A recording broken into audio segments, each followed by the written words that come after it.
क्या क्या सोच हुए हैं। संभल की शक्तियों ने एक ग्रुप बनाया है, एक क्लास वाली वो संभल से कनेक्टेड है, वो संभल के जरिए दुनिया को देते हैं। कार्यक्रम होने वाला है।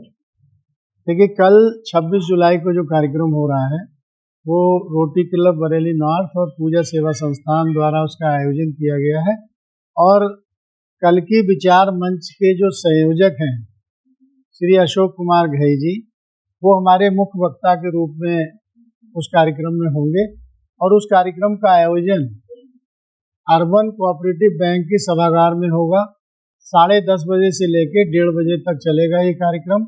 और उसमें श्री अशोक घई को जो बहुत सारे दैवीय संदेश पिछले कई वर्षों में प्राप्त हुए हैं, 100 से अधिक, उन दैवीय संदेशों के बारे में श्री अशोक घई जी विस्तार से जानकारी देंगे, ताकि आगे आने वाले समय में हम सब लोगों को किस तरह से कार्य करना है और मानवता के हित में क्या कार्य हम सब लोग कर सकते हैं। बाकी सारी की सारी जानकारी मैं चाहता हूं कि आप लोग ज़्यादा से ज़्यादा जो लोग उसमें आना चाहते हैं वो आएँ और हमारे अशोक घई जी के विचारों को सुने और उन दैवीय संदेशों के बारे में जाने। मैं चूँकि उस कार्यक्रम का संयोजक हूँ, तो मैं अपने संयोजक की हैसियत से सभी लोगों को आमंत्रित इस बात के लिए करता हूँ कि जिन लोगों का उसमें इंटरेस्ट हो वो निश्चित रूप से आए और दैवीय संदेशों के बारे में श्री अशोक घई जी के विचार जानें। कल की विचार मंच क्या है और इसका जब निर्माण हुआ तो किस उद्देश्य से? ये कल की विचार मंच जो है संभल नहीं, शंभल, जिसका जिक्र महाभारत में और सब जगह किया गया है, वो शंभल जो है वो हिमालय क्षेत्र में धरती के 2-3 मील नीचे है। वो एक अलग दुनिया है और वो दुनिया इस्टेब्लिश की गई थी जब धरती पे जीवन आया था, जब मत्स्य अवतार मतलब मछलियां आई थी। ये सारा इवोल्यूशन, क्रमिक विकास उनकी जिम्मेदारी थी करवाना और वो इसे करवाते रहे हैं।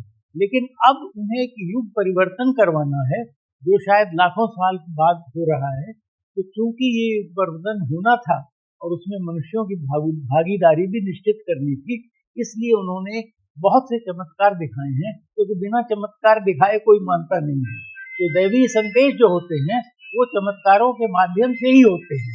तो इसलिए उन्होंने एक योजना बना के हम लोगों को बताया है कि क्या परिवर्तन होने वाला है, ताकि वो दुनिया को बताया जा सके और उसमें मनुष्यों की भागीदारी भी सुनिश्चित की जा सके। ये सही है कि जो यहाँ का संभल क्षेत्र है वहाँ कल की भगवान का अवतार होगा आने वाले? नहीं, आप किस क्षेत्र की बात कर रहे हैं? नॉर्मल वाले?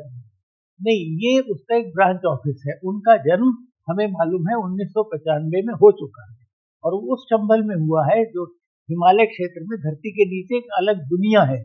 उस दिन उन्होंने एक बहुत बड़ा चमत्कार दुनिया को बताने के लिए किया था कि उनका जन्म हुआ है और उसमें गणेश जी की मूर्तियों ने दूध पीना शुरू कर दिया था, जो एक बहुत बड़ा चमत्कार था। वो हम लोग टेंशन भी कहते हैं। नहीं, वो उसकी हमारे पास पूरे सबूत उन्होंने दिए हैं। हमारे पास वो वीडियो है जो बिल्कुल फ्लैट, मतलब चम्मच में दूध लिया और वो जरा भी झुका नहीं और गणेश जी की मूर्ति में उसे ऐसे घसीटा जैसे एक पंप घसीट रहा हो। हाँ, एक ही दिन में नहीं, 2 मुहूर्तों में हुआ था। वो एक मुहूर्त 2-2.5 घंटे चलता है, तो 2.5 घंटे सुबह, 2.5 घंटे शाम। उसके आसपास सूर्य ग्रहण भी पड़ा, तो ये भी कहा जा रहा है सूर्य ग्रहण तो देखिए, सूर्य भगवान, सूर्य देव आप समझते हैं कि जलता हुआ गोला है, लेकिन वो कॉन्शियसनेस का बंडल है। उनकी जो चेतना आती है, द्वार आता है, वो अब आ रहा है क्योंकि परिवर्तन करवाना है, तो इसमें उनका भी रोल है। हम युग परिवर्तन की बात कर रहे हैं, तो कल के कार्यक्रम में आप युग परिवर्तन से संबंधित कौन से ऐसे प्रमाण देने वाले हैं जिससे लोगों को ये पता चल जाए कि सच में ये?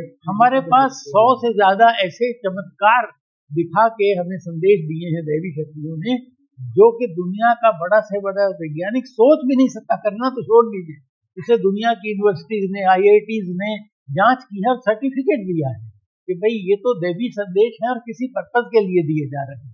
वो पर्पज हमें करना चाहिए। अब तक जो दैवीय संदेश मिलते थे गुरुओं को, साधु सन्यासियों और चिंतन करने वाले लोगों को मिलते थे, इस बार साइंटिस्ट को भी मिल रहा है। ये कैसे? नहीं, वो स्मॉल साइंटिस्ट को ही मिल रहे हैं, क्योंकि साधु तो आजकल आसाराम बापू जैसे और साधु मार वो कौन से राम रहीम ऐसे फ्रॉडों को की वजह से असली संतों की भी कोई नहीं सुनता है। इसलिए ये सारा काम इस दफा वैज्ञानिकों को दिया गया है कि लोग वैज्ञानिकों पर भरोसा करते हैं। अब मैं विज्ञान के क्षेत्र में हूँ और हम किसी भी चीज को तब तक नहीं मानते जब तक उसके पूरे सबूत न मिल जाए, और संबल की शक्ति ने इसलिए उसके पूरे सबूत दिए। कल के कार्यक्रम में आप कथन की दृष्टिकोण से बताएंगे या चित्रों के माध्यम से बताएंगे या कुछ और चीजें इलेक्ट्रॉनिक? हम सारी चीजें जो हमारे पास हैं वो सारी तो हम दिखा नहीं सकते, उसके लिए तो शायद सालों लग जाएंगे, लेकिन कुछ प्रमुख चीजें हम दिखाएंगे।